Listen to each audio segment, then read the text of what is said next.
pé tani kése ọ̀nà lọ́jìn ló dábí òtẹ̀ adé afọ́ ẹ̀kúlé àbọ̀ fún àtòkò adé afọ́ àwọlé àbọ̀ fún àwòkò àtàwọlé o àtàwòkò ní bàtà rí. inú mi máa ń dùn ní ti bá rí àwọn tó ń ṣara wa tó máa ń gbé àwọn bàbá ńlá wa lárugẹ kò ṣe gbogbo gbà la máa ṣáà máa ra ọjà ara gbogbo nǹkan kò sí nǹkan tá a lè dá ṣe àwọn bàbá ńlá wa náà ká má tún lè dá máa ṣe wọn kó jẹ́ pé bàbá ní bàbá la máa tún máa claim prophet Muhammad tá àtọ́ mọ́ la máa sọ pé a family mọ́ ẹjẹ́ àjọ gbèsè làkàyè irun prophet Muhammad kò rí bí irun mi ṣe rí ká máa claim ẹ irun Jésù náà rí báyìí ẹ máa gbọ́kọ̀ tí ìbò ìsọ ẹjọ́ ẹ máa gbọ́. orúkọ tèmi Ọmọwálé Ifámọ́sìn. Ọmọwálé láti Lugo. Láti Mexico àti Cuba. Láti Mexico àti Cuba. Bẹ́ẹ̀ni. Ṣé ẹ kó méjì papọ̀ ní Mexico lẹ́yìn ni àbí Cuba ní? Wọ́n bí bàbá mi sí Cuba. Ọmọ Cuba ni bàbá mi. Ọmọ Mexico ni ìyá mi. Mo lè sọ pé ọmọ Cuba ni mí. Kábíyèsí lórí bọ̀dẹ̀. Kí ló wù yín nú ẹ̀sìn àwa Yorùbá tẹ́jú wá bá wa sọdún?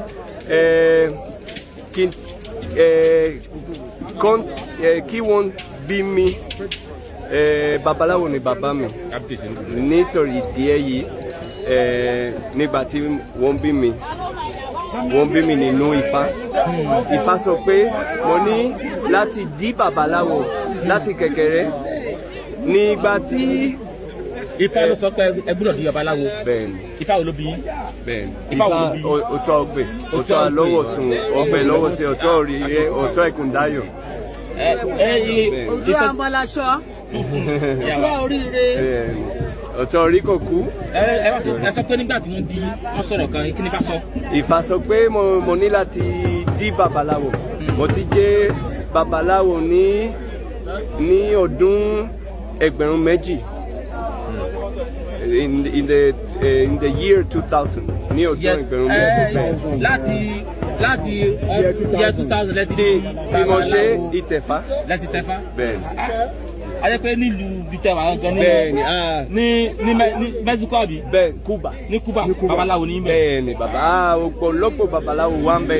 Ó ti pé wọ́n ṣe Ifá gan oríṣiríṣi. Kí ló wù yín lórí tẹ́ fi wá sí ìlú wa gan pé ẹ fẹ́ wá bá wa sọdún? Nítorí Ifá wá láti Nàìjíríà. Ifá wá láti Yorùbá land ilẹ̀ Yorùbá. Nítorí díẹ̀ yìí gẹ́gẹ́ bí babaláwo láti diaspora ni mi bí mo bá fẹ́ ní ìmọ̀ sí àbí òye sí nípa Ifá ó ní láti wà ní Nàìjíríà. Bẹ́ẹ̀ ni bàbá bẹ́ẹ̀ ni. Wípé ó wù yín wípé ibi Ifá ti wá ilẹ̀ tí Ifá ti wá ẹ̀yin sì jẹ́ babaláwo láti yẹ fúta ọ̀tẹ́ ti tẹ́fá ó wá wù yín kẹ́ ẹ wá sí orírun Ifá gangan láti ní ìmọ̀ sí orí yóò ní dàrú. Bẹ́ẹ̀ ni nǹkan tí wọ́n ṣe nìyẹn. Amúmọ̀ pé tí wọ́n tún túnbọ̀ ẹ̀ẹ́dùn káwọn ìwà lọ́pọ̀lọpọ̀. Bẹ́ẹ̀ni a máa fi ìwé pè àwọn ọmọlúwà láti wá sí Nàìjíríà láti rí nǹkan tó ṣẹlẹ̀ láti ṣe ọdún yìí àti ọdún míì nítorí ọ̀pọ̀lọpọ̀ ọdún tá a máa ń ṣe ní ilẹ̀ Yorùbá nípa ìṣẹ̀ṣe nípa àwọn òrìṣà ní ìlú tó wà kékeré káàkiri. Bàbá yín tẹ́ ni wọ́n jẹ́ babaláwo tẹ́ ń sọ yìí. Bẹ́ẹ̀ni. Ṣé Nàìjíríà làwọn ni àbọ̀mọ̀ Cuba làwọn náà? Rárá Cuba. Cuba làwọn náà. Ìmọ̀ nípa Ifá tí bàbá mi ní láti àwọn Yorùbá tó dé Cuba láti John.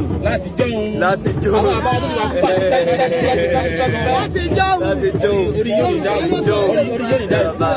Gẹ́gẹ́ bí babaláwo ẹ bá fi ẹsẹ̀ fá kan ẹ bá kí fáwọn èèyàn káwọn ojú ẹ̀kọ́ fáwọn ẹnu ẹ̀. Mo fẹ́ kí ẹsẹ̀ fáyọ̀ kan tí bàbá olúwo èèyàn kan tẹ̀mí bàbá jọgbọ̀dọ̀ ṣeéṣe kó mi jọgbọ̀dọ̀ Ọ̀rúnmìlà Máyégún àwọ̀ àgbáyé ó ti kó mi ẹsẹ̀ ìfáyọ̀ kan ní ojú ìdínlọ́wọ́ tó ọbẹ̀ lọ́wọ́ sí àti rírà àti pé ó pé tani kése ọ̀nà lọ́jìn ló dábí òtẹ̀ adé afọ́ ẹ̀kúlé àbọ̀ fún àtòkò adé afọ́ àwọlé àbọ̀ fún àwòkò àtàwọlé o àtàwòkò ní bàtà ríra wa àwọn yóò. Òkú àtà, òkú àtà, òkú àtà. Ọmọ Yorùbá dùn o. Yorùbá dùn lọ́pọ̀lọpọ̀. Tí ọba mọyì nǹkan tó gbé dání, ará àtà máa bá mọyì ẹ̀. Èèyàn fi odidi. Ẹni yìí sì wọn ọ̀fọ́sì ẹ̀ o, ó kọ̀ ń willingly, ó yàtọ̀ sí inú òpó márùn-ún pé by fire by force ẹ gbọ́dọ̀ dé Mẹ́kà tí ó bá ti lówó ẹ̀ lọ́wọ́. Eléyìí ó kọ̀ ń wí ni, ilẹ̀ Yorùbá ò force anybody tó bá wọn ẹni kò ṣe. Ẹ tó àmọ̀kọ́ tó wá fọ́ ní ìsinmi. Tẹ bá gbọ́ nǹkan tẹ́yìn bóyìí sọ. Bàbá yín tẹ ni wọ́n jẹ́ babaláwo tẹ́ ń sọ yìí. Bẹ́ẹ̀ni. Ṣé Nàìjíríà làwọn ni àbọ̀mọ Kúbà làwọn náà? Rárá Kúbà. Kúbà làwọn náà. Ìmọ̀ nípa Ifá tí bàbá mi ní láti àwọn Yorùbá tó dé Kúbà láti John. Láti John. Láti John.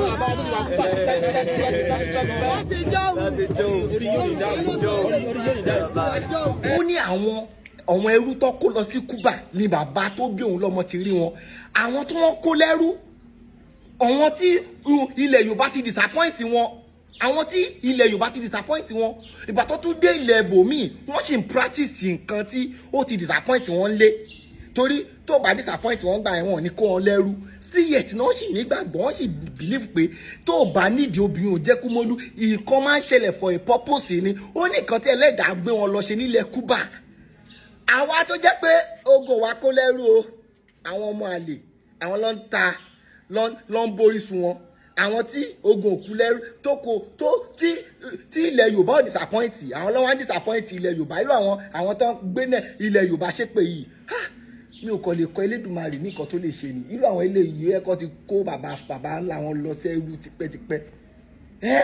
Àwọn tí ilẹ̀ Yorùbá safeguard lọ́wọ́ ń tako ilẹ̀ Yorùbá, àwọn tí ilẹ̀ Yorùbá ti disappoint lọ́rọ̀ ń gbòògo ilẹ̀ Yorùbá gan níta. Ẹjá tún jọ gbé sí làákàyè. Èyìnbó ẹjẹ́ tún gbọ́kànràn sí. Èyìnbó èti sọ̀rọ̀ ẹ bá ń gbẹ́ lómi sí. A rí pé ẹ̀yin náà bá a sọdún yìí láti ìdìbò lẹ́tí wá. Yeah, USA. Hey, mini Fayemi. First of all, greeting all you guys. Fayemi coming here to Adoikiti, to the source, all the way from Texas, USA, in America.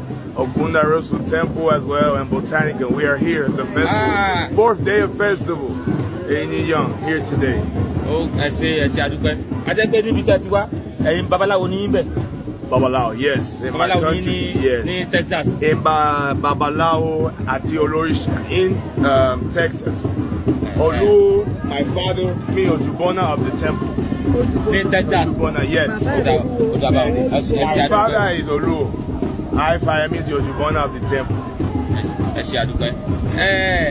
Kí ló wù yín nínú ẹ̀sìn Yorùbá tẹ́ fi wò pé ẹ fi wá ń bá ṣe ọdún lọ́dọọdún kí ló tiẹ̀ ló wù yín gan? It's important to be coming every year because this place is the source. Many people, you know, Ifa, we have many festivals all over Nigeria, all over the world. There's many festivals, but you never hear people mentioning Ado. When Orunmila is a weirdo, we never hear people mentioning Ijelu. We know Eshu comes from Ijelu. We never hear people mentioning Ide, but we say Ogun Ide. But we don't remember Ide Iketi, the source of Ogun. So we give thanks to Eledumare.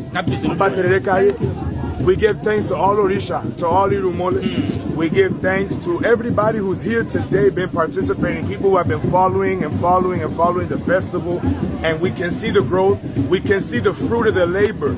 And the fruit of the labor is all this is going on. And most importantly, all of the answered prayers. Adurani Akba, every time you come here to this festival, your prayers will be answered. And we give and we pray for long life for our Oluonla, for our president, Sorabade Popola, for doing this and continuing. Yes, sir. Mo ti ṣàkíyèsí kankan. Níjọ́ tí a lọ síbi ọdún Ògún Odire, ẹ mú àkùkọ jẹ kan sáàgbẹ̀ báyìí. Exactly. Me? Ìtàn wo ló fà á? Kí lẹ rò? Tẹ́lẹ̀ bá ìgbà máa kùkọ jẹ dání níjọ́ tá a lọ síbi Ògún Odire. Iṣẹ́ ọ̀lẹ́ máa kùkọ jẹ ṣe. Kí ló fà á tẹ́ máa kùkọ jẹ dání? So I have my personal prayers that I have been doing every year. Every year I come to it, I ask Ogun for a specific thing. Ogun has allowed me to travel here safely. Ogun has brought me lots of work. Me, I am initiated to Ifa, but my Orisha is Ogun. I mean Ogun bi, Omo Ogun onire, Ogun lakayo simole. That is my Orisa. So I come to Ire Iketi. How can I come with nothing in my hand to give thanks to that Orisha? So I have my Akoko, Obi, Epo, Emu, Iyo. Torí pé ẹ wá láti orí ìlú yín láti Texas wá Nàìjíríà láti wá wo Ògún tẹ́pọ̀ òun ni òrìṣà yín ẹ wá mú nǹkan tí tẹ́ẹ̀mọ̀ kò nífẹ̀ẹ́ tí máa ń jẹ wá mú dání pé ẹ lè ta torí oṣù ẹ̀hún ni wá kẹ́kẹ́ wá bí ká mọ̀ fi yẹn kan tẹ́ fi tẹ́ lọ́rùn tí ẹ fi jíyìn fún dání. ẹ ṣe bọ̀ ó dùn wọlé lóbi ilẹ̀ kan náà. ó dùn wọlé lóbi ilẹ̀ kan náà ó dùn fáwọn tó bí ilẹ̀. I was your pet. Thank you, and we thank you as well, Baba Tanyaloan, for everything that you are doing. We appreciate you and keep doing this because you're making everybody all over the world happy. A fagbe wow.